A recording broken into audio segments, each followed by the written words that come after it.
வணக்கம். ஸ்ரீ சிவசூர்யா ஜோதிட வித்யாலயம் வழங்கும் காலச்சக்கரம். நான் சிவசூர்யா செந்தில்குமார், கோவில் நகரம், கும்பகோணத்திலிருந்து.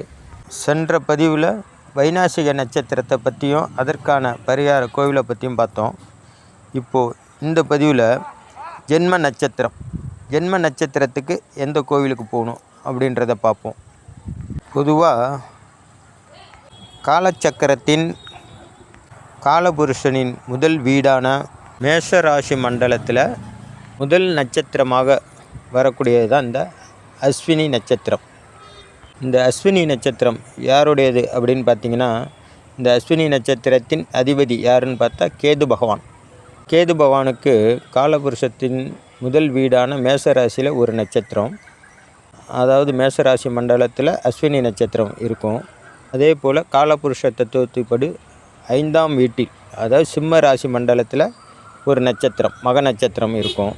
அடுத்து பார்த்திங்கன்னா மேஷராசி 1வது வீடு, சிம்ம ராசி 5வது வீடு. அடுத்து தனுசு ராசி மண்டலத்தில் மூல நட்சத்திரம் 3வது நட்சத்திரம் அங்கே இருக்கும்.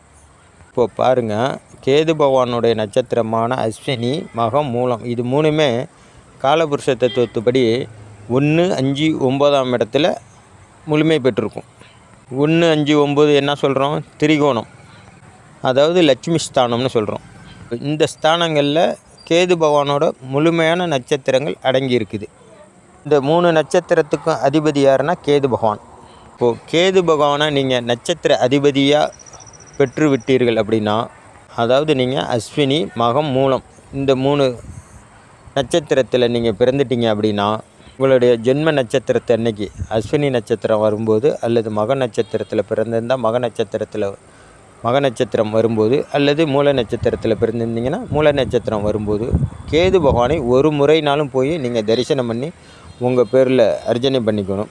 அங்கே உள்ள தீர்த்தத்தில் நீங்கள் குளிச்சுட்டு ஸ்நானம் பண்ணிவிட்டு கடவுளை தரிசனம் பண்ணால் ரொம்ப சிறப்பு. அதனால் அஸ்வினி, மகம், மூலத்தில் பிறந்தவங்க ஒரு முறையாவது கேது பகவானின் சேஸ்திரமான, உங்கள் நட்சத்திர அதிபதியின் சேஸ்திரமான கீழப்பெரும்பள்ளத்தில் கேது பகவான் தனி ஆலயத்தில் குடிகொண்டு இருக்கார். நீங்கள் அங்கே போய் உங்கள் பேரில் ஒரு அர்ச்சனை பண்ணிக்கிட்டிங்கன்னா ரொம்ப சிறந்த நன்மைகளை உங்களால் அடைய முடியும். ஒவ்வொரு நட்சத்திரத்தில் பிறந்தவங்களும் அவங்க ஜென்ம நட்சத்திர அதிபதியின் கோவிலுக்கு போயிட்டு வர்றது ரொம்ப சால சிறந்தது. அதுவும் அவங்க ஜென்ம நட்சத்திரத்தின் அதிபதியோட திசை நடக்கும்போது போயிட்டு வந்தால் ரொம்ப ரொம்ப சிறப்பு. இந்த வகையில் அஸ்வினி, மகம், மூலத்தில் பிறந்தவங்க உங்கள் நட்சத்திரத்தில் சந்திர பகவான் பயணிக்கும்போது நீங்கள் இந்த கீழப்பெரும்பள்ளம் போய் கேது பகவானுக்கு உங்கள் பேரில் ஒரு அர்ச்சனை பண்ணி அங்கே உள்ளவங்களுக்கு கொள்ளு சுண்டல் தானமாக கொடுத்துட்டு வாங்க. உங்களுக்கு கண்டிப்பாக உங்களுடைய நட்சத்திர அதிபதி ஆசி வழங்குவார். எடுத்து பார்த்திங்கன்னா, இந்த அஸ்வினி நட்சத்திரத்தில் பிறந்தவங்களுக்கு, அதே போல் அஸ்வினி நட்சத்திரத்திலேயோ அஸ்வினி நட்சத்திரத்தை லக்கணமாய் கொண்டு பிறந்தவர்களோ, அல்லது ஜென்ம நட்சத்திரம் அஸ்வினியாய் பிறந்தவர்களோ, அஸ்வினி நட்சத்திரத்துக்காரர்கள் அனைவருமே போக வேண்டிய ஒரு முக்கியமான ஸ்தலம் அப்படின்னு பார்த்திங்கன்னா பிறவி மருந்தீஸ்வரர். இந்த கோவில் எங்கே இருக்குதுன்னு பார்த்திங்கன்னா திருத்துறைப்பூண்டியில் இருக்குது. இதுதான் உங்களுக்கு உங்கள் ஜென்ம நட்சத்திரத்துக்கான முக்கியமான கோவில்.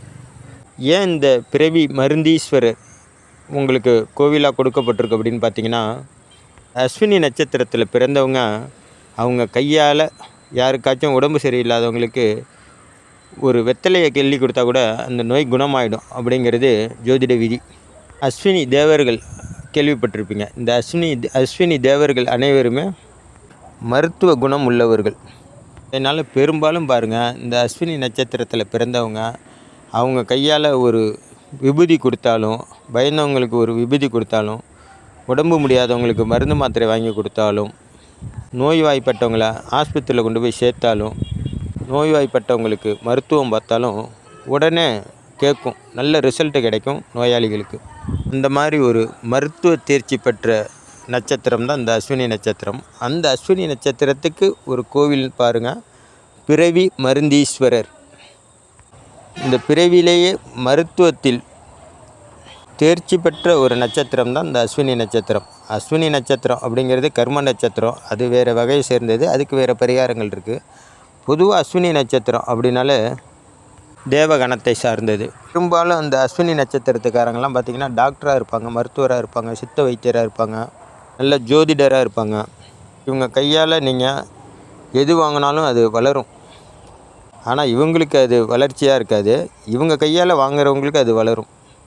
அதுபோல் இந்த அஸ்வினி நட்சத்திரக்காரர்கள், அஸ்வினி நட்சத்திரத்தில் பிறந்தவங்க ஒரு முறையாவது இந்த திருத்துறைப்பூண்டியில் உள்ள பிறவி மருந்தீஸ்வரரை போய் தரிசனம் பண்ணிட்டு வாங்க. அது உங்கள் நட்சத்திரம் வர்ற அன்றைக்கி தான் போகணும். அஸ்வினி நட்சத்திரம் என்றைக்கு வருதுன்னு பாருங்கள், அன்னைக்கு நீங்கள் இந்த கோயிலில் இருங்க.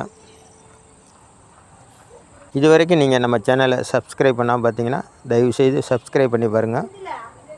இந்த பதிவு உங்களுக்கு பிடிச்சிருந்தால் மற்றவங்களுக்கு ஷேர் பண்ணுங்கள். நன்றி, வணக்கம். நல்லதே நடக்கும். வாழ்க வளமுடன்.